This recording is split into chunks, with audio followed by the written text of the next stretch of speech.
전문가 두 분과 중동 사태 짚어보겠습니다. 김열수 한국군사문제연구원 안보전략실장 그리고 백승훈 한국외대 중동연구소 전임연구원 두 분을 모셨습니다. 어서 오세요. 네, 안녕하십니까. 미국과 이란이 드디어 대면 협상을 합니다. 이 협상이 종전까지 갈지는 미지수인데요. 관련 영상부터 보시죠. 2주 휴전이 위태롭게 진행되고 있지만 트럼프 미국 대통령은 종전 협상에 낙관적인 전망을 내놨습니다. Their navy is gone, their air force is gone, their missiles are just about used up or beaten.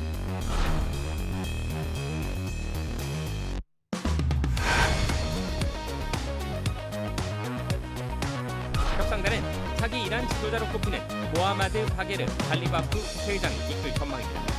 If he's frustrated about three issues, that actually means that there's a lot of agreement. That's point number one. 미국 측은 이번 전쟁에 반대하던 제이디 벤스 부통령을 중심으로 스티브 위코프 중동 특사, 트럼프 대통령의 사위인 제러드 쿠슈너 고문이 협상에 나섭니다.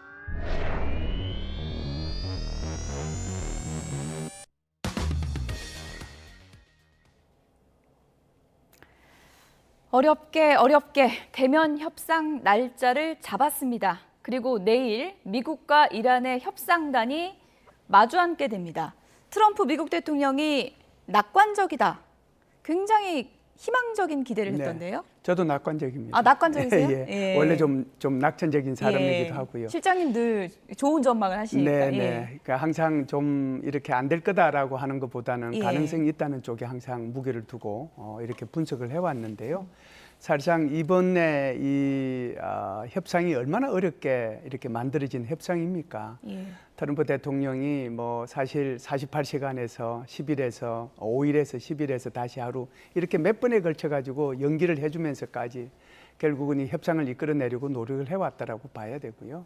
물론 이제 중재국들의 굉장히 큰 그 기여가 있었다라고 봅니다.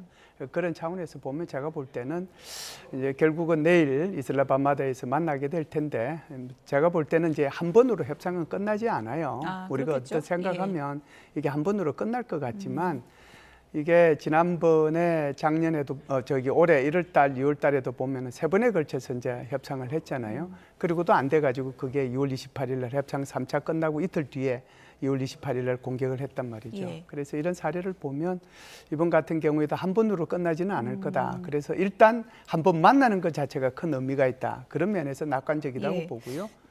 트럼프 대통령이 이란이 언론에서는 막 그렇게 세게 얘기하는데 실제로 뒤에서 하는 얘기는 좀 다르다 그랬거든요. 그럼 물밑에서는 좀 좋은 얘기가 오가나 봐요. 이거는 이제 트럼프 대통령이 이번에 이제 처음으로 한 말은 아니고요. 트럼프 대통령이 계속해서 얘기한 것이 첫 번째 지도자도 뭐 제거됐다. 두 번째 지도자도 뭐 거의 제거된 거나 다름없다.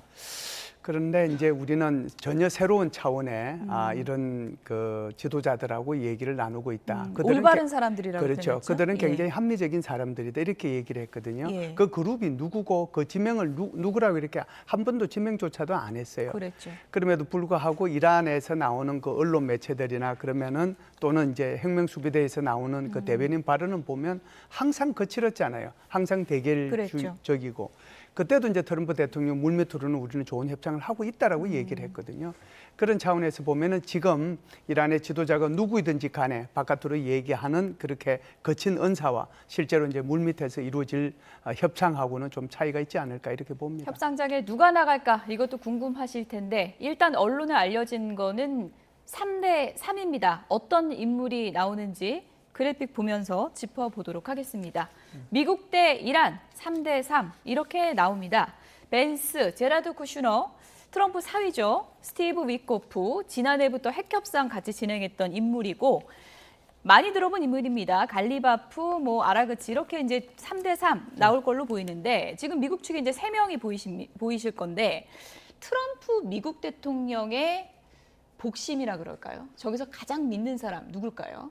뭐 위트코프도 그렇고 제라드 쿠시너도 복심이라고 할 수 있는데 위트코프보다는 쿠시너가 그 사위인 쿠시너가 뭐 유명한 상징이죠. 비공식 채널인데 직접 직보도하고 이야기를 하는 그래서 아마 위트코프도 당연히 좀 복심. 왜냐하면 위트코프가 트럼프 대통령의 많은 신임을 받아서 특사로서 모든 일을 지금 다 하고 있습니다. 그러니까 병목 현상이 오는 거 아니냐 할 정도로 사우디아라비아의 관계 개선, 가자 지구 문제 그리고 그 이란 핵 문제 지금 요번 문제까지 그렇지만 지금 뭐 질문을 해서 진정한 복심하고 직접 채널 소통하는 사람은 누구냐? 그러면 저는 뭐 쿠시너라고 할 수밖에 쿠시너, 없는데 예.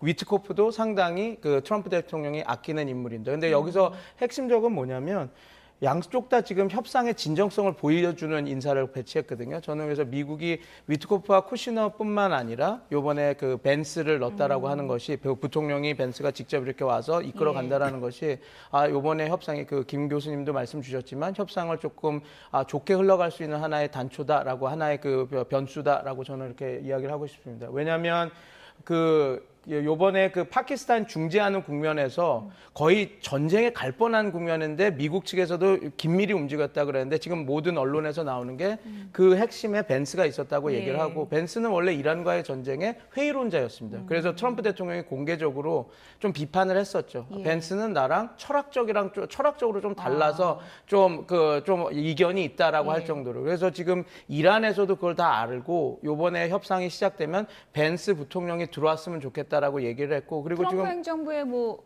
비둘기파입니까? 비둘기파라고는 할 수는 없습니다. 근데 이란 요번 전쟁에 대해서는 조금 더 그 전쟁 회의론자가 되게였었고 한 가지 더 말씀드릴 거는 이제 벤스 대통령은 요것을 하나의 정치적 자산으로 지금 벤스 대통령 부통령은 정치적 자산으로 삼으려고 하고 있기 때문에 자기는 트럼프 대통령과 대립각을 세우지는 않겠지만 요번에 성공적으로 이거를 이루면 이제 트럼프 대통령은 뭐 재선에 나온다라고 하지만 그거 원래 3번은 나올 수 없는 거기 때문에 벤스 대통령이 벤스 부통령이 이제 다음 대선에 하나의 공화당의 좋은 후보로 올라올 수 있는 그것도 있기 때문에 그러니까 개인적인 욕심 그다음에 원래부터 철학이 이런 외부 전쟁에 대한 회의론자 이런 거기 때문에